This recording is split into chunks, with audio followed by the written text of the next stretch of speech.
Wisconsin Chiropractic Association podcast, Back to Basics. My name is Chris Resch, president of the Wisconsin Chiropractic Association.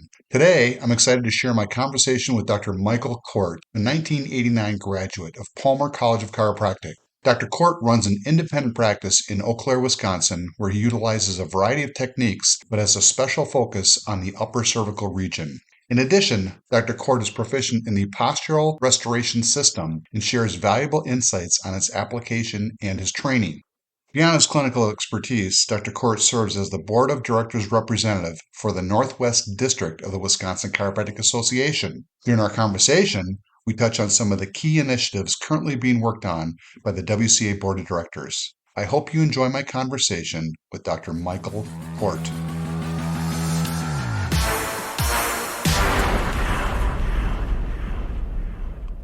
Hello, Dr. Michael Court. Thank you for joining me today.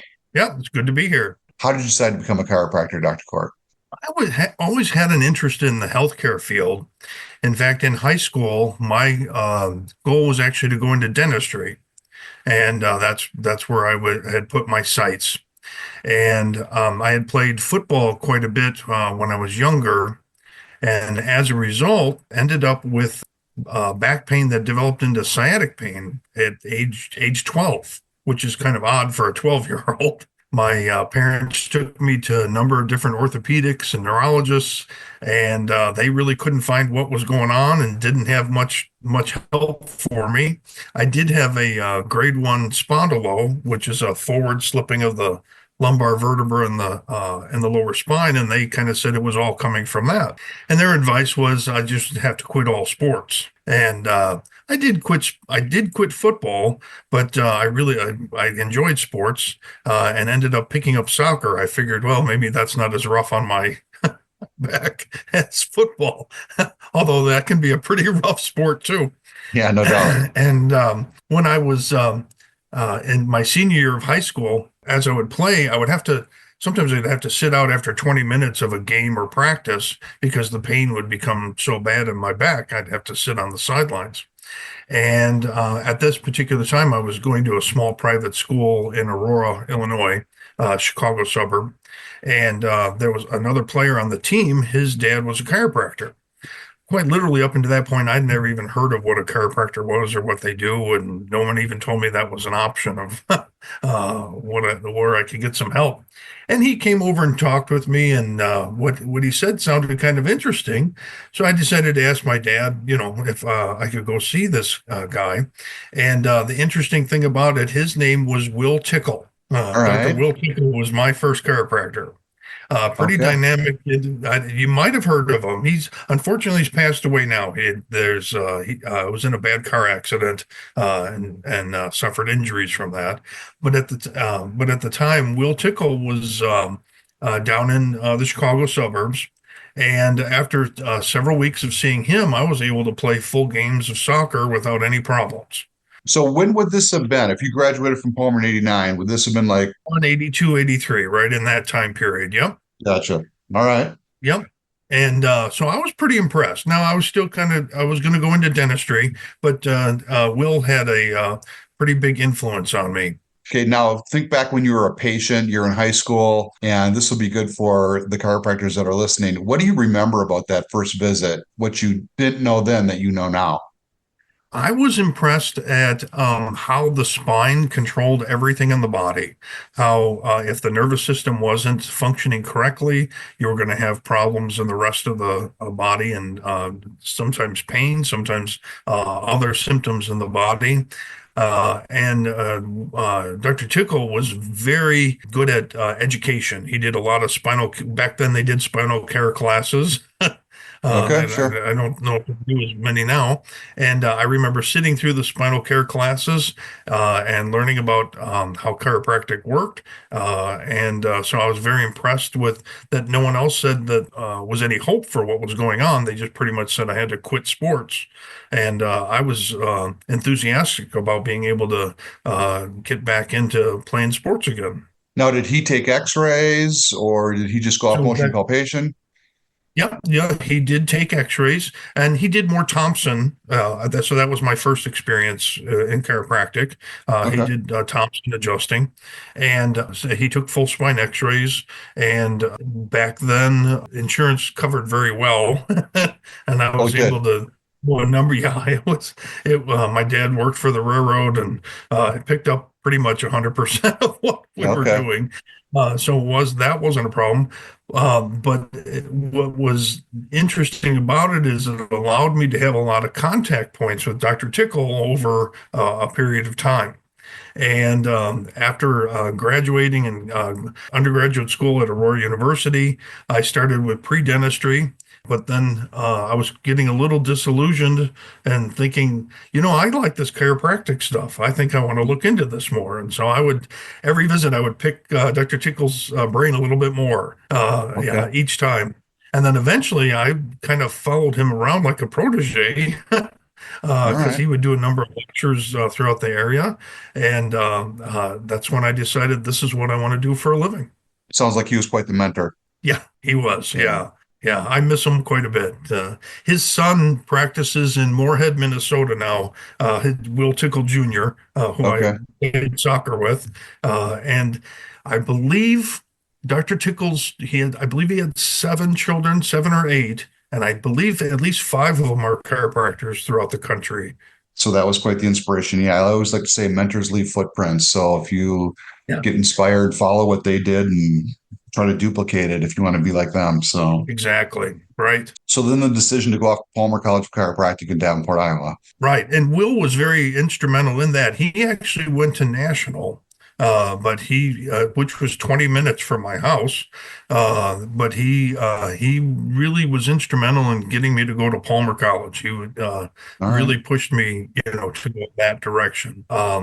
Which wasn't too far from Chicago. It's only 2.5 hours away, over that way. But, yeah, ended up at Palmer in 86. And then, and back then, with the quarter system, you were able to go in like about three plus years if you're Sure. just going straight through. And so I Right. was able to then graduate in 89. So while you were there, did you get involved in any of the technique clubs or any special interests? Yeah, nothing, no technique clubs. I did like listening to Dr. Pierce, Oh, sure. Stillwagon, Yep. with the Pierce Stillwagon technique. He was Okay. quite influential at that point. And then I did touch a bit on upper cervical then, but I never got involved in any of the clubs. Like Nuka was just coming into the school, and I had been exposed to Blair, later on Atlas orthogonal technique, but I never joined any while I was at school. The sad part, I was so poor, I didn't take any extra classes. Okay. It was tough enough just to get through. So chiropractic college ended in 1989 with graduation. So then it was off to practicing. What did that look like for you? Oh, well, it was kind of scary jumping out at that time. Um, Now the economy was doing better, but if you remember, we were still coming out of the recession of the 70s and early 80s, and the prospects for starting a business were kind of tough. And Hmm. so I looked into associate positions, and an associate position in Eau Claire, Wisconsin opened up with Harold Dykema. All right. And so I was able to use, I started with the Thompson work, and I was able to use that in his office. One of the areas that he focused on, though, was he was also heavy into nutrition. So it was kind of an eye opener for me for learning how I could help people through doing nutritional work. Okay. And so kind of cut my teeth, there at that point. And after about a year, a practice opened up in Chippewa Falls, Wisconsin, just north of Hmm. here. I ended up buying that practice. And Okay. then so I've owned the clinic since. Over a period of time, the clinic grew. We expanded to a couple locations. I really kind of burned myself out Oh, yeah. and decided to just go back down to yeah, back to a small office. And that's when I came back to Eau Claire and just decided to practice here. That's kind of the Reader's Digest version of what brought me back to Eau Claire. So, how did you recognize burnout?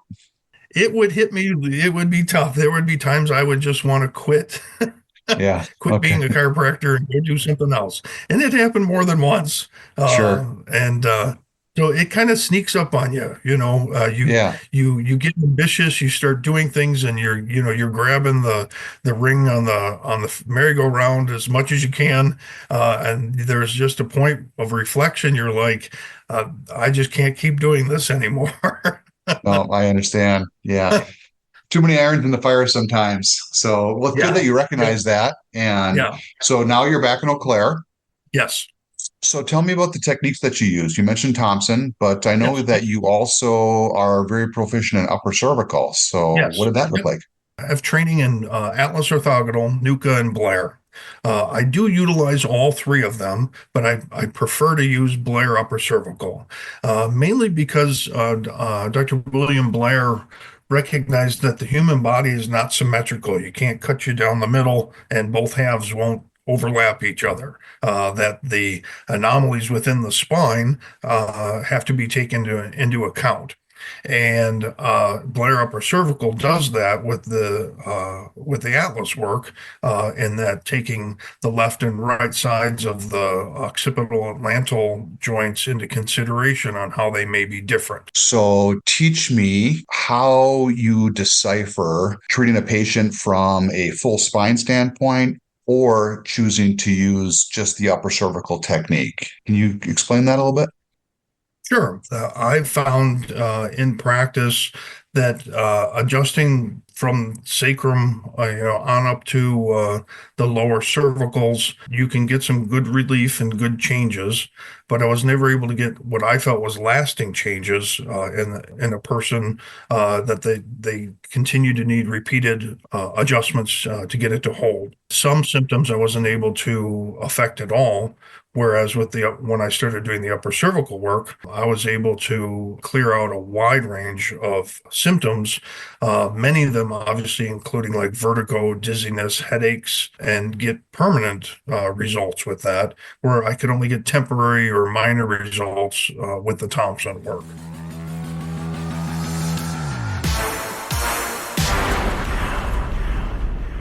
Hello, everyone. I want to tell you about the 2025 Spring Convention hosted by the Wisconsin Chiropractic Association. This year, we are shortening up the duration to 2 days and calling it a Spring Mini Convention. Join us Thursday and Friday, April 10th and 11th at the beautiful Ingleside Hotel and Water Park in Pewaukee, Wisconsin. It's 2 days packed with educational opportunities that you can use in your practice Monday morning. So, save the date and don't miss this opportunity to grow, network, and thrive at the 2025 Spring Mini Convention, Thursday and Friday, April 10th and 11th, at the beautiful Ingleside Hotel and Water Park in Pewaukee, Wisconsin. More exciting details regarding topics, speakers, and class times will be posted on the WCA website in January 2025.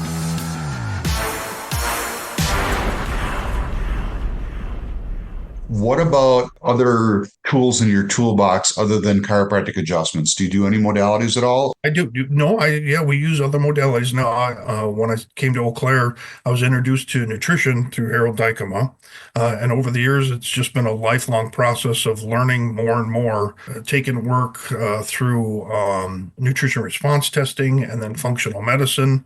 And so we've been able to help quite a few patients in applying that. And really, the reality is, there isn't a week that goes by I don't learn something about nutrition that I Sure. didn't know before. I've never Right. been to a point where I knew it all and that was it. Hmm. So that's been a continual learning process on that front. Not that long ago, a couple years ago, I did get introduced to something called postural restoration, which is not a chiropractic technique. It's actually been founded by Ron Herska, who is a physical therapist out of Lincoln, Nebraska. And what fits interesting about the work that he does with postural restoration, he also comes at it from the standpoint that the body is asymmetrical, and that You have your heart on your left side, your liver on your other, and it predisposes you to be unbalanced from left to right in certain areas of the body. And he's developed a number of restoration exercises to help restore that. And so I also utilize that to help once a person achieves stability in terms of the upper cervical area, maintain their alignment and their health after that. Nice. Okay. About 95% of the people taking that work are physical therapists, a Okay. few chiropractors, and other practitioners. When I sit in the training for that, these practitioners are discovering things that we've already known about health and healing from the spine and the upper cervical area and correcting. They're actually just learning that. And I mean, I remember hearing one instructor talk for about an hour of the importance of the upper cervical area and correcting that and the health benefits. And I'm like, well, that's what we do. Right. But that's why my worry is that other professions are going to come in and they might give it a different name and a slightly different approach. But I don't want to lose that as a profession. That's something that we've done for over 100 years and done very well. Right. And so I You guess think that's this is that's probably one of my biggest concerns. so the postural restoration, that was actually, you said, a physical therapy technique? Yeah, so that these are well, it's taught by physical therapists. All I right. would say the basis is there's a lot of osteopathic basis in it, and Ron Herska has developed a lot of the techniques himself, but it's on aligning the spine Okay. through unilateral exercises. As opposed to just strengthening, a muscle group. He's inhibiting muscles that are tightening too much and strengthening muscles that are inhibited. And I that might gotcha. be different from left to right side. Yep. Makes perfect sense. Yeah, and that's really where his focus is, and it's a simple concept, but it has profound effects on how people hold their adjustments and how they maintain their corrections. And where did you go for the training? So some of it is online, but then also Lincoln, Nebraska is where they're located. I see. So made several trips out there. So that leads me to chiropractic education. So, from a professional education, chiropractic CE standpoint, what's your favorite mode of education? Is it online? Is it in person? Is it Palmer Homecoming? Is it WCA seminars? I mean, I don't mind some of the online work, but I really prefer in person. Right. I And agree. that I think that's just my personality. I'm a more of a kinesthetic learner, and I'm going to Mhm. learn by being active and Sure. involved in what's going on. Yeah, I'm not opposed to online. I am happy to see that the state of Wisconsin is allowing some online offering, but I definitely prefer the in-person, not only for what you mentioned with the kinesthetic, Yeah, hands-on, but the camaraderie. I mean, every time I go to a spring yeah, or fall right, convention, I just run into new chiropractors and old chiropractors, rekindle old relationships, and I just think sure. the in-person experience is far superior. But that's That's me. actually a point I didn't think of was, since COVID, I've lost touch with a lot of people, over the years. You don't realize it at first. And you're like, my God, I haven't seen you forever. Right. Or yeah, had contact with people. Sure. Yeah. So so you mentioned that you bought a practice. I believe you have an associate. Yep. Yeah. One So part-time associate now. Yep. so somewhere along the lines you had to develop some business sense. And I don't think you were taught that at Palmer College of Chiropractic. I could be wrong. Uh, So are you right. a learner from the School of Hard Knocks, or how did you develop your ability to maintain a private practice for 35 plus years? Right. It's definitely been from the School of Hard Knocks. In fact, there was a point I had four doctors and a total of 14 staff, and that led up to one of my burnout points around the year 2000. I was not equipped or prepared to handle a staff that size. Okay. I did try, some practice management, consultants, which it did help. Hmm. but it still wasn't enough. Sure. And I think at heart I'm a clinician, not a manager of a clinic. Sure. Sure. So if you do And a good job with the clinic stuff, sometimes that'll take care of itself. right, exactly. All right. And Gotcha. there's been a number of things that I've used over the years. So one of them was CATS management that later became Integrity. I did in Euland Nutritional Systems, they utilize a lot of Ron Hubbard stuff. The management part of it, I thought it Sure. was really good. And there Okay. was some good stuff I could take from there. And the rest of it has been just more learning on my own, Mhm. reading. As of late, YouTube has been one of my best teachers for how to handle things. I Sure. spend a lot of time on that, educating myself on how to manage and grow and educate patients. And Right. um, So are you a book reader or a podcaster? I am a book reader. Do you have a favorite Yep, book, yep. whether it's business or inspirational or So it's going to seam like a cliche, but even like Lord of the Rings was always one of my favorites. all right. And those were some of the first books I ever read when I was in school, The Hobbit and Lord of the Rings, and have always enjoyed that type of genre of reading. So now after 35 years in practice, you have been selected and elected to become a board member on the Wisconsin Chiropractic Association representing the Northwest District. So was there some inspiration? Was there some motivation to do that? And where do you see that going? Sure. I think I would even have to go back to Dr. Tickle and how he mentored me and he was such an important part of my life and what I knew of chiropractic that I would like to do that for others in the profession. I also would like to see our profession grow stronger, and I feel that we've splintered a little bit over the years in Mhm. terms of our strength. And Mhm. kind of alluding back now to another fictional movie, Planet of the Apes, apes together strong. Well, Mhm. I think chiropractors together strong, and Sure. I would like to see that, a little more, and I would like to see if I could encourage that or foster that, that we may not necessarily see eye to eye on every issue, but as a profession, we need to be strong together. I agree. I agree 100%. Great value to our team. Yeah. So, Gaining unity within the profession, uh, mhm. strengthening our base. Not Okay. that we can't branch into other areas. Hmm. Not that we could never look at other areas of scopes of practice or whatnot, but really solidifying, what we do and what we own as a Hmm. profession. And Hmm. we've been doing this for over 100 years. And I guess I would be remorse if we lost that. With subsequent generations of chiropractors, maybe not sure of where the jump off point was for the ship and where we're sailing to. Gotcha. Yeah, I think that's good.